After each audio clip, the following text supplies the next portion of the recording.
This is the plaintiff, Deborah Pinto. She says the defendant, a dog groomer, injured her beloved dog Rocky when she was grooming him. Turns out Rocky had a nasty slip when he was in her care and his hind legs were hurt so badly he can barely walk. This isn't about the money. The defendant must take responsibility for her careless actions and needs to be taught a lesson about lying and trying to cover up her mistakes. She's suing for $3,000, the amount she's owed.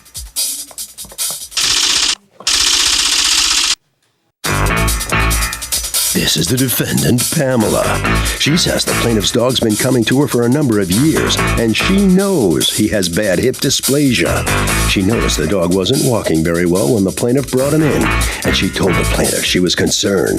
Next day, the woman calls her claiming she did something to the dog and demanded payment for the vet bill. She did no such thing to harm the dog and refuses to give the plaintiff a penny of her hard-earned money. She's accused of a doggone dilemma.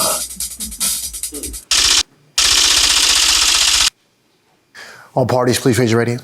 Welcome back to the People's Court. Next case in the docket, the plaintiff says the defendant badly injured her dog Rocky while the dog was on the grooming table, but the defendant says the dog has bad hips and she didn't do the damage. It's the case of the dog that wasn't hip. Okay, Deborah Pinto, you are suing Pamela. You've asked us not to mention your last name. Actually, Pamela's dog grooming facility. You've asked us not to mention the name of the facility. We'll respect that. For $3,000, a statutory max in damages that you say you have incurred as a result of her business's negligence during a grooming session. Correct. Tell me what happened. It was 3 months ago today, exactly. I brought Rocky there. What kind of dog is Rocky? He's a lab setter mix, so he's a large dog. And he does. How large? He's about How many pounds? 90-something pounds. It's large. Yeah, that is. And so I've been bringing him there for a number of years and have had no issues or problems. I went and picked him up and I noticed he was on the floor. The table was lowered down to the bottom and he was half on the table and half on the floor. And I noticed his haircut was very choppy. And so when I questioned her about the haircut, she said— Who did the actual cut? I don't know. I did. You did the actual, okay, go on. And so when I asked about his cut, she said that he was very shaky that day. So I didn't think anything of it. Well, had your dog had any issues before that day? No. I mean, he has hip dysplasia. Okay. but he's walked without no problems or any issues prior to that. I mean, his muscles have started to deteriorate as an older dog, but not to the point where— How old is the dog? He's 13.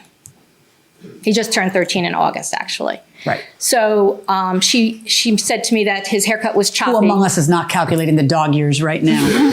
Okay, go ahead. She told me that his haircut was choppy because he was having a bad day.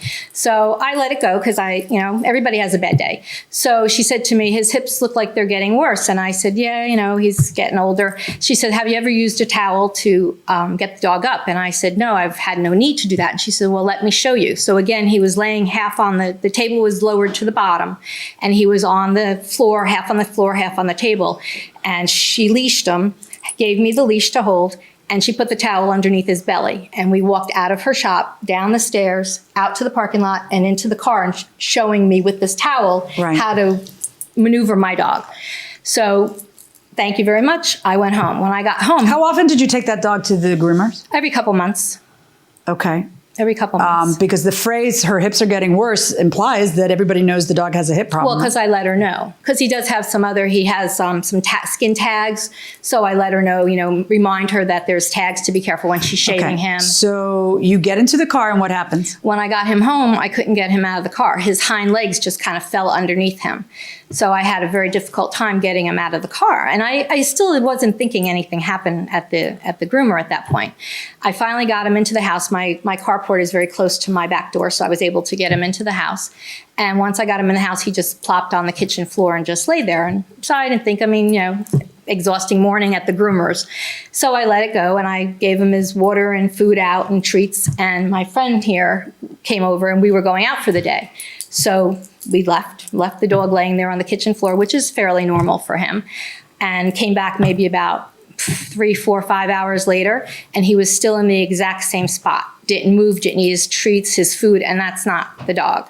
And so I'm looking at his legs and they were like stretched straight out. And I'm thinking, oh my God, something happened. So I'm thinking, could this be, because the vet had told me it'll happen gradually that he'll stop walking. But he wouldn't even get up to go to the bathroom.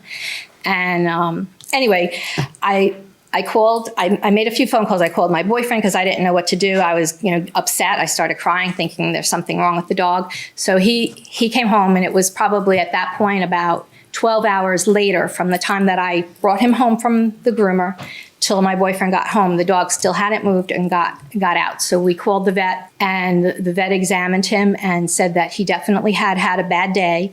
He called it muscular atrophy. I have the vet report. Okay, can I see the report from the vet? Sure. What do you think why are you suing her? Well, I'm suing her because Rocky was fine when I brought him in. It wasn't fine. Your dog had dysplasia. Yeah, but the vet had warned you that the dog was going to start to slowly have this problem. But he had been fine. He walked in there fine. Rocky used to love to go for long walks, and now. Why was the table brought down? I have a table that rises and So why did you feel the need to lower it for Rocky? I do for all older and large dogs. That's so I don't have to put the muscle on me. When did she first bring the dysplasia to your attention? Since the day he came. Which is how many years ago? I don't know when that is. She started coming to me in January of 11. Okay. What is it you think happened that would cause her to pay you $3,000? Well, okay, so the next day she returned a phone call to my boyfriend because I didn't want to speak to her. And I have a statement from Frank because he couldn't be here today. He had to go to work. And she admitted to him that he slipped. She said he did not fall off the table, but he slipped. And Okay, let's assume he slipped. What is it she did wrong that would make her pay you $3,000? She neglected to tell me. So you're suggesting that whatever slip happened there has caused your dog to now what? Absolutely. He struggles to get up. I have video of him. I need now medical proof of what you're saying as opposed to you surmising. Okay, that. So what you've given me is one page from the vet. I need everything you have from the vet. And then I need to stop talking, and then I need you to talk and tell me what happened that day. So, does this woman have a case? America, man. If she thinks that she can blame someone for the years that her dog's been at it, what's next? What do you think? I don't think that she has a valid case because the dog's old and she can't just blame it on him. Fair enough. Going inside the courtroom. Rocky came in at 9 o'clock. My assistant was there. She brought the dog in. Not a problem. We're aware of the dog being older. With senior dogs in my shop, we don't normally put them on tables to groom. I groom them on the floor. 2 people pick them up to put them in the tub and take them out. He was done on the floor. The only time he was on a table in my store was at the end of his grooming after he walked around. He ate some Cheez-Its that fell on the floor, and he wanted to lay on the table, which is this high off the floor, which I put him there. She walked in and started yelling, Rocky, happy to see him. And Rocky's foot was hanging off. That's all. Rocky never fell off a table. Did Rocky ever slip? No, he never slipped. Did you ever slipped. tell her boyfriend that he slipped? No, I did not. Okay, I'm kind of lost. Okay. What evidence do you have that the dog even slipped? It's your boyfriend who you couldn't get to come with you to court? Unfortunately, he had to work today. Okay, can I see I whatever do you have- have from him? Did that come up already? Okay. They made numerous calls to the groomers in order to speak to them in this manner. Finally returned my call, informed me that Rocky didn't fall off the table but had slipped on the floor, and that was the reason for his bad haircut. She says she didn't even tell him that. The best you've got is hearsay, because this is hearsay. Well, can I just? Well, Yeah. He works for the New York Yankees, so it's your hard dog for is him so to. cute. Those 2 pictures are from the day that in question. Well, you actually have some video, Yes, I do. right? Let me see the video. Oh, my dog looks just like my dog. What is this dog? He's a Lab English Setter mix. Mine is a Lab Poodle mix, but I kind of don't believe it. I think Santa Claus overcharged me, but I really don't care because I love my dog. Come on, baby. Come on. Come and eat. Look what I got for you. Is this on the day in question? Or That later? was a little bit later on because he's gotten progressively worse since that incident.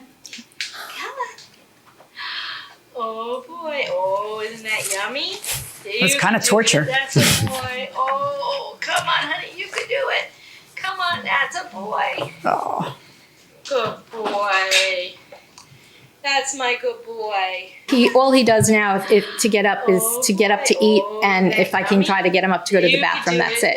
And he now has bed sores from his inactivity. Okay, how can you possibly blame that on her rather than the pre-existing condition of dysplasia? Because he was not like that the morning that I brought him. And Your Honor, my friend here who showed up at my house and was there when I returned back, the dog would always, as soon as anybody walked in the house, the dog would get up and greet them and want to go outside. I'm going to assume for the paper, I just want you, I assume what you want me to do is take testimony from her. The dog was great the day before and isn't the day after. Okay, I'm going to assume all that to be true. Have you ever seen a dog with dysplasia? Do you presume that what they do is limp for 2 months first, and then this for 2 months, and then that for, you have this like timetable in your head, and you're telling me because that's what the vet said. You got to prove what you're saying when you come into court and ask me to order someone to pay you $3,000, a statutory maximum for small claims. So all I need from you is proof, not your friends, not your boyfriend. I need proof. And if it's true that it's because of a fall, it's the easiest thing to prove in the world. And that is, give me something from your vet that says, this dog has an injury. And because of this injury, this dog can't walk. Okay, that's all I need. But instead what I have is not just not that, I have the exact polar opposites of that. I have your vet talking about the dysplasia, talking about muscle atrophy, and your proof shows me the opposite of what you're trying to prove in court here today. My verdict is for the defendant. Thank you. All right, both sides hold on, please. The plaintiff unable to pin the blame on the defendant here for the condition of the dog. What's your reaction to the outcome? I really don't have anything to say. My dog is going downhill faster than he would have had this not happen, and that's it. And so I'll never obviously use that groomer again.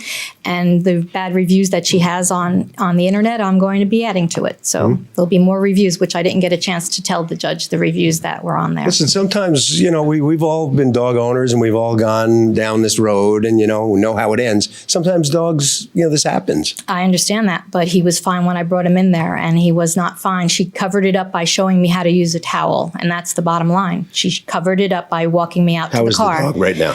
He's very immobile. I have to beg him to get up. Pet him from us, will you? I will. All right, thank you. Right down this way and sign your documents on the way out. So step on in here. Well, you obviously lost a customer there.